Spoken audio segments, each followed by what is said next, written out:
Welcome to your lecture on quotation marks. I am going to speak quickly, so hang on to your hats, make note of any questions, and make sure you let me know if you need something explained further. Quotation marks, many of you are familiar with them. You'll have read enough fiction, read enough news articles that you know that quotation marks mark exact speech, either spoken or written. In college, we primarily use quotation marks to quote from articles. We put it around the exact text material to show that we have taken that from another source, and we put a citation at the end. Quotation marks also are one of the things that get messed up before people hand in papers. And how they get messed up is they get accidentally deleted, and then they hand the paper in and something like Turnitin comes along and scans it and says, hey, this person, they didn't put quotation marks around this material. I think they have plagiarized it. And then the instructor goes in and goes, holy smokes, did they plagiarize this? Oh no, they didn't. They just forgot a set of quotation marks. So it's really good when you are editing your own papers to make sure that you have two sets, that you are not missing a set. So you have the 66s at the beginning, the 99s at the end. At least that's how I learned it when I was in school. So you're making sure that they are in pairs. You're making sure that you have a capital letter at the beginning of your quote if it is a complete sentence. Now, if you are taking a piece of a quote and you are integrating it into your own paper, you are going to make sure that you're taking a piece of the quote that fits, and you do not need to use a capital letter at the beginning. You just need to keep it as is. You can keep it lowercase. If you are interrupting a quote mid-sentence, this doesn't often happen in college with academic quoting, but if you happen to, you can make sure that the second part of the sentence is also lowercase. You do not need to capitalize it if you are interrupting it mid-sentence. You do have to take care of some punctuation with the commas and the quotes happening before the speech tag and after the speech tag, but it can remain lowercase. Now, in those first examples, those were mostly speech and fiction.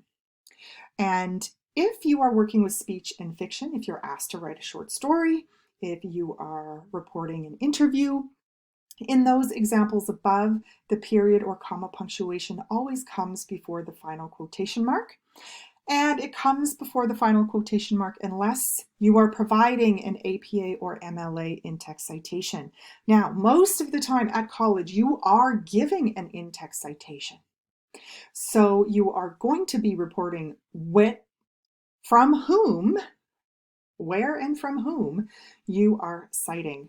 So here, this person has quoted, the alien spaceship appeared right before my own two eyes, unquote, space, open parentheses, last name, Douglas, space, 436, which is the page number, close space, and period.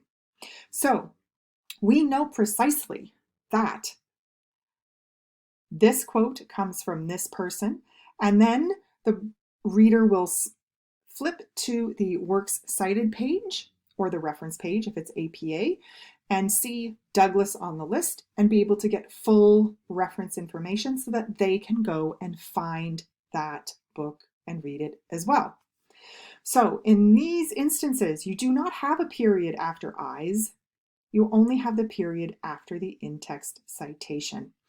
With in-text citation, it is very important to watch the spaces. You need a space after the quotation marks. You need a space between the last name and the page number, and that is it. So watch for those. If you are quoting a text with a spelling or grammar error, you need to transcribe the error exactly in your own text. And then after the error, put SIC in brackets. This shows the reader, hey, look at this mistake I found in this academic researcher's own work, right? So Sometimes it's aggravating to have to take that extra step on your own when you'd rather just fix it, but you can't fix it. You have to leave it exactly as is and put SIC in brackets after. Brackets are for adding things to quotation marks. Adding things inside quotation marks. I should be clear there. If the original quote is too long and you feel not all the words are necessary in your own paper, you can omit part of the quote using ellipsis mark. Ellipsis marks is 3 dots. It's exactly 3 dots. So you might be leaving something out at the end of a very long sentence, and you might put 3 dots there, and you still need a period, which would be a 4th dot. If it's in the middle of a sentence, it's just 3 periods. And you do have to be careful what you take out. As you see on the screen with these examples, the original quote and then the quote with omitted material have a very different tone. In the original quote, the quarterback told the reporter, it's quite simple. They played a better game, scored more points, and that's why we lost. Well, sounds like a good guy, right? In the omitted material, the reporter goes and takes out part of the sentence, and suddenly the quarterback sounds like a big baby. The quarterback told the reporter, it's quite simple. They scored more points, and that's why we lost. There's a tone shift. You have to make sure if you're taking something out that it does not change the original meaning or the tone of the original. You also need to leave a grammatically correct sentence. Now, if your quote is unclear, if the context is unclear and you need to add information, you're using those brackets again.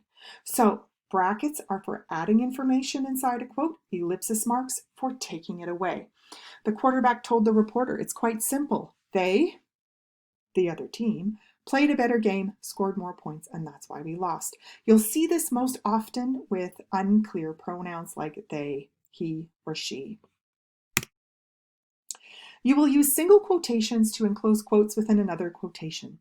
So if you are quoting from an academic article and part of what you are taking out has a quote inside it, you will use singles for the quote inside and then doubles on the outside. As you see on the screen here, you have your doubles here, you have your singles on the inside. Quotation marks are also used to indicate words ironically or with some reservation. This you will see often misused. Often people will use a set of quotation marks around a word to emphasize it, but that is not what it means. It always means, quote, irony, derision, and you really don't want it read that way sometimes. So if I read this out loud, it would be the Great March of Progress has left millions impoverished and hungry. If you see quotation marks around one word, it helps to put so-called in front of it to see if it is intended or not. If I say the Great March of so-called Progress has left millions impoverished and hungry, that works. I know those are being used properly. If I see it around the word shrimp in an ad for a shrimp basket, because somebody wants to advertise, yay, they have shrimp, they're going to emphasize the shrimp, I'm going to read that as so-called shrimp basket, $6.99. No, that is, no. I'm not going to order whatever so-called shrimp is, whatever ironic shrimp is, or whatever shrimp with some reservation is. That is not shrimp I want to eat. So take care not to use these to emphasize. That's not how it works. Now, you do need to make sure that you are using introductory phrases with your quotes. Now, your quotes in an academic paper typically will be Johnson argues, Austin writes, the character complains. There is some sort of tag or introductory phrase in front of the quote. If you don't have something that quote is tied to, it's called a floater. It just is floating around, and your reader might not necessarily know what to do with it. So you need to make sure you have an introductory phrase. Here it's the detective said, because this would be in a piece of fiction. The detective said, comma, I am sure who performed the murder. So in this case, because it's fiction, you have the comma at the end here. In an academic paper, Again, it would be Johnson argues, and you would have a citation at the end as well. Any punctuation that did not come with the quote has to be outside of it. So in these two examples, semicolons and colons are used. And you're just making sure that if that punctuation did not come with the quote, that it stays outside it. That's the purpose of this. Quotation marks, similarly, you have to make sure you're keeping the quotation mark with the sentence that it applies to. So in these two examples, Philip asked, "Do you need this book?" The question is inside the quotation marks. Do you need? There's our question. So the question mark belongs inside. In the second example, does Dr. Lim always say to her students? The question is outside the quotation marks. Does Dr. Lim? So the question mark stays outside it as well. When you are quoting material from a novel that uses question marks or exclamation points, include the punctuation inside the question or the quotation marks, but also add a period after the sentence. This has a very particular reason.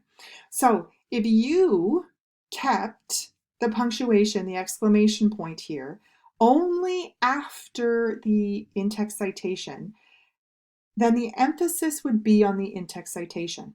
So imagine for a moment that this exclamation point is at the end after the cite. This is how it would read. The dog ran so fast that the wind sang, "Jones, 4!" Right? Because that's how the English language works. That emphasis comes at the end of the sentence. And if the end of the sentence isn't until Jones 4, then it's exclamation after Jones 4. So the exception to that period rule is if it's an exclamation point or a question mark. You have to keep that with the sentence and then add a period after the in-text citation. With poems, when you are using in-text citations with poems in English 106, your actual text, "The woods are lovely, dark and deep, but I have promises to keep and miles to go before I sleep." Here's the actual. In your essay, in his poem, Frost writes, open quotation marks, "The woods are lovely, dark and deep," / to show the line break. The line break is here with deep. "But I have promises to keep, / and miles to go before I sleep," closed quotation marks. And then here we have the line numbers. So with poems, we use line numbers. If you did not put Frost in your tag, in your introductory phrase, you would put Frost in front of the line numbers, as you saw with the previous citation. So when you are citing from poems, keep in mind you need to use the line numbers. You still need to have the author noted either in the intro phrase or in the citation, and you do need to use those line breaks. Quotation marks are used with titles of short things. So titles of articles, songs, short stories, small pieces of bigger books like chapters. So anytime you have a piece of something bigger, you use quotation marks. So poem titles in your introduction, article titles in your introduction, those will get quotation marks around them. Okay, if you have any questions, if I skipped over something, or if I used some language you're not sure about, please make sure you give me a shout and send me a question. Thank you.